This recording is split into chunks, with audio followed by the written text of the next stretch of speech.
Hey, what's up, Nerd fam? This is your boy Gashawn. I want to welcome you to Enter the Nerd.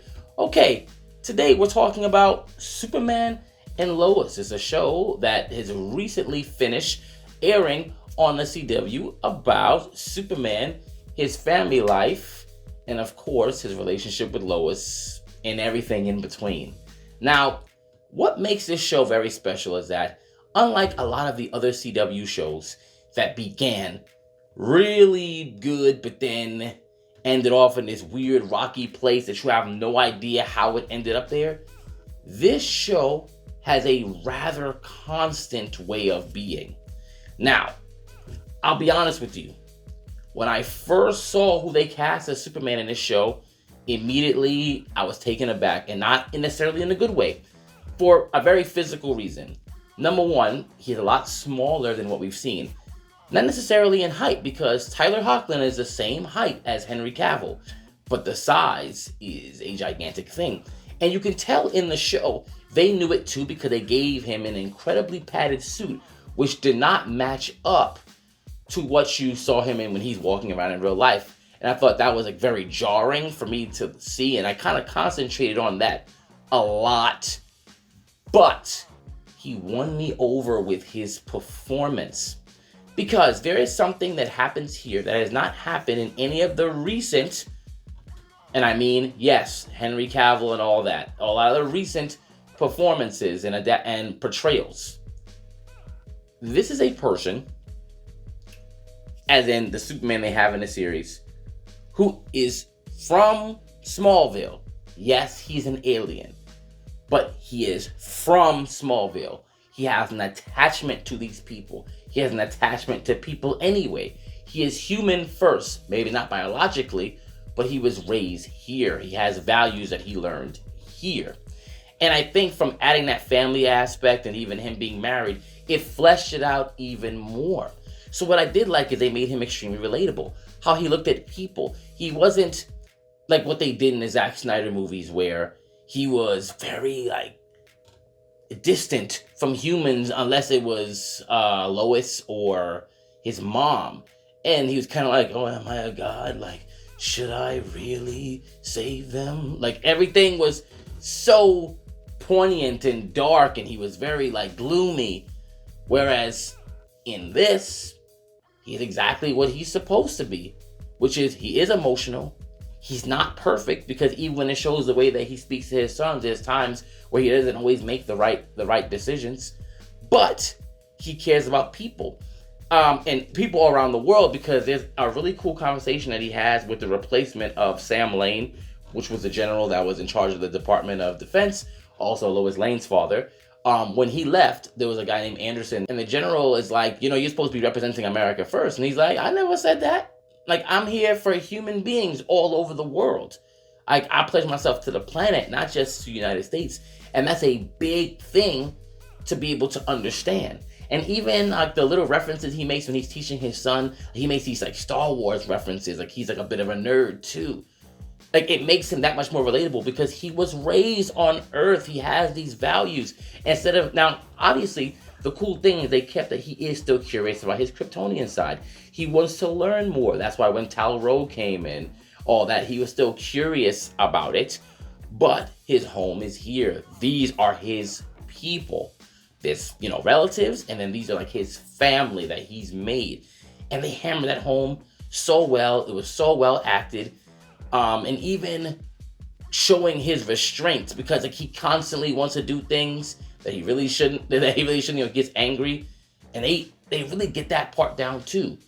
Now, also, the suit just still looks good.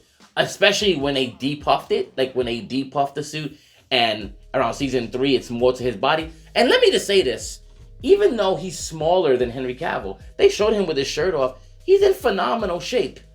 He's in great shape. He's not some scrawny guy. He's just not really buff. And I'll say, buff. Size. He's not bulky. Let me say that, right?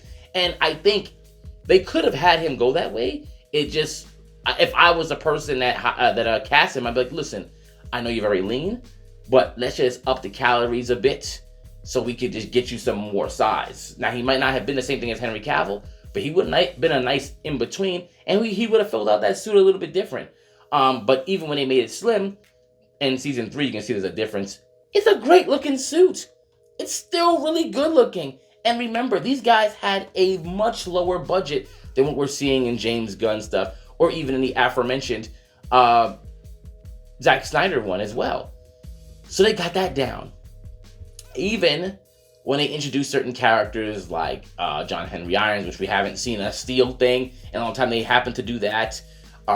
They had a different take on Bizarro, right? They had a different take on what's going on with that. Even the Tao was a bit of an amalgamation of a couple of things. This is not an origin story because he's already lived his life in Metropolis, which means there are certain villains that he's already fought.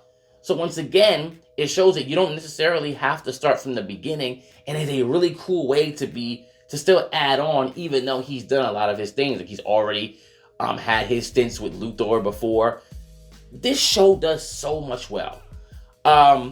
What doesn't it do? What doesn't it do well? A lot of it is what I would call CW-isms. It's meant for, teenagers to also get involved, so they have a lot of teenage drama, which will make you kind of like roll your eyes because it is a bit corny. Like I said, because of some of the budgetary restraints, you will see certain storylines go a little bit faster than you'd like it to. But, also, Superman is a lot more vulnerable here than he really should be because they emphasize how powerful he is, but there's times where he's made to be weaker, to be saved by other people, just so they can give the other characters something to do. So I understand why they did it, but it came at the detriment of him because there were certain people who really shouldn't be doing things to him, like especially because we know how powerful Superman is. So it's like they would play with his power scaling in the show just to make sure that the other people had something to do. Also, some of the human characters really suck. One in particular, I will go in on this one. Sarah, she's a terrible character. And what I mean by that is, she at some point is dating Superman's son. And Superman's son, one of his sons is twins. Jordan, he's like socially anxious. She decides to be with him.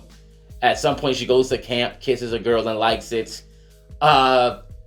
Acts weird to him. She tells him he, obviously is off-put and he needs a few days. She goes to her mom, says, "What should I do if he don't forgive me?" What does she say? "Well, if he can't forgive you, then maybe he don't deserve you."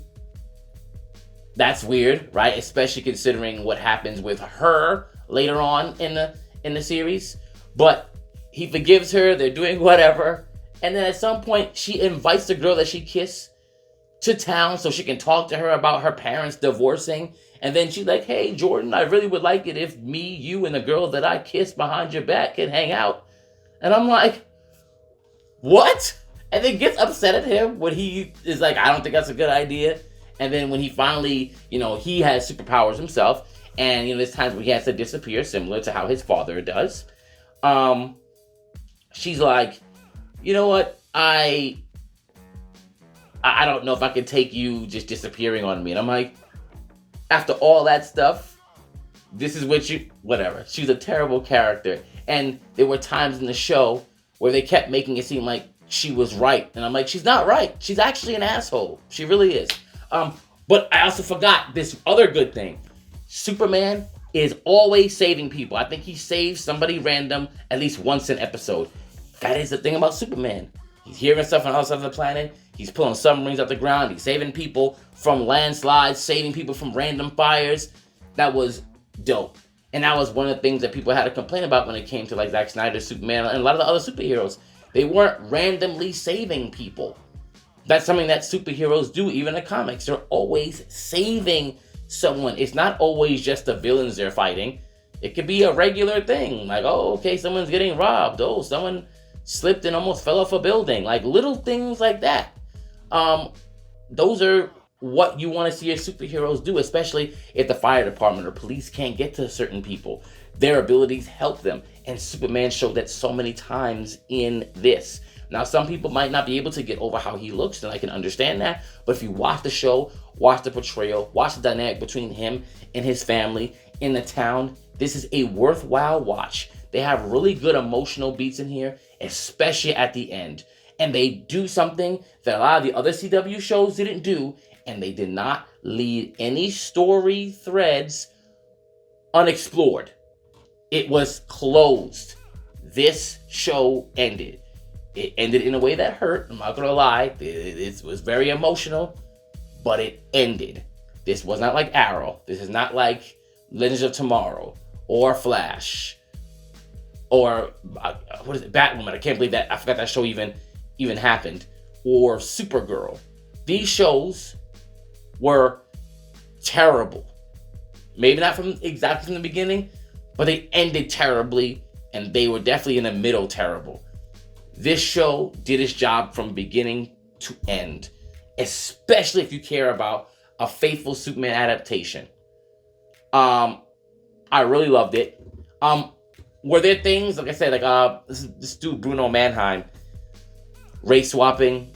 You know how I feel about that. It wasn't necessary in this. I'm not really sure why. You could have made original characters, which they did for this. They made characters that are only in this show, that they could have done black, or had some other DC characters show up. Like you have Henry Cavill. Hell, they could have, if they had anything going on with Icon, he could have thought that he was Kryptonian, and that could have been another person that would help him out with some things.